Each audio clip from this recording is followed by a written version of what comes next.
Let me show you how you can take any API and use the new AI assistant within our connector builder to create a custom API connector in literally minutes. For this demo, I'm going to be using the Polygon API. It's got a pretty good API, and with our new AI assistant, it's going to be pretty easy to plug in and create a connector with this. So let's get going. I've already created an account and I've got my API key. So what I'm going to go ahead and do is go over to their documentation. And now that I'm on the documentation, what I'm simply going to do is I'm just going to copy the URL here and switch back over to Airbyte. Now that I'm back inside of Airbyte, let me go over to the left-hand side on the Builder tab. I'm going to click New Custom Connector, start from scratch, and then I'm going to name this. I'm going to call this simply Polygon. I'm going to paste the URL that I got. And now down here on the first data stream, it's asking me what endpoint I want to use first. And so I'm simply going to use the ticker data stream. Now, before I click create, what the AI assistant is going to do is it's simply going to scrape the URL and plug in all the necessary information we need on the connector builder side to run and use a custom connector. So let me go ahead and click create.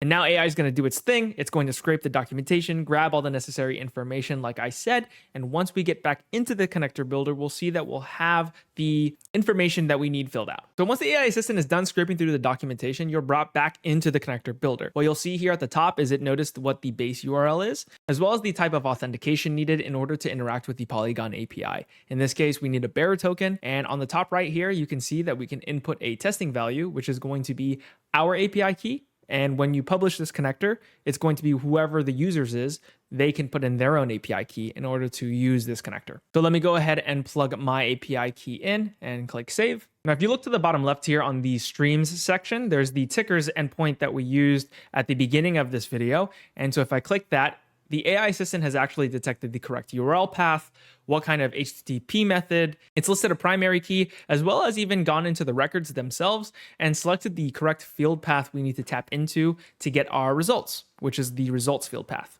Scroll down a little bit more, and it added some pagination for us. So it even detected the pagination. We all know that pagination in APIs are pretty difficult to work with, especially since they're always different. So it actually went through the documentation, found that cursor pagination is the type of pagination that it uses, put in the cursor values as well as the stop condition for us, so we don't have to do any work.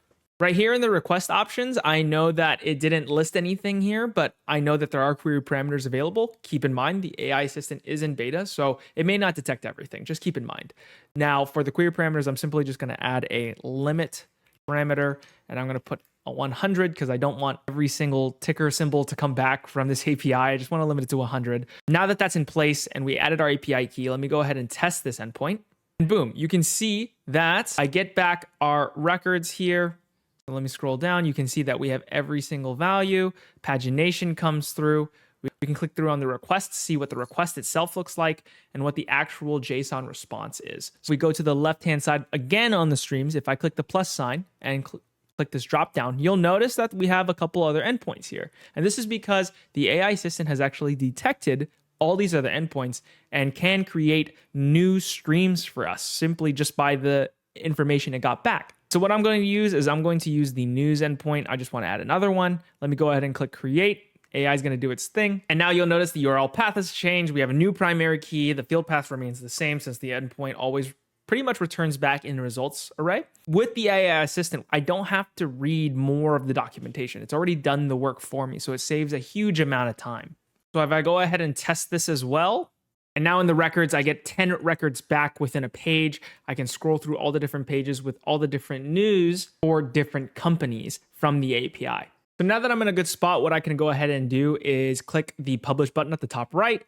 I'm going to do ignore warning since there are a couple things that I haven't done. Let me go ahead and confirm this, and I can name my connector. I can give it a description, publish this to the workspace so that all my workspace members can utilize this connector. If this is something that I think I would want to contribute to the Airbyte catalog as a whole, I can simply do that. You'd have to test all your streams accordingly and make sure there are no warnings. I'm going to go ahead and publish this to my workspace.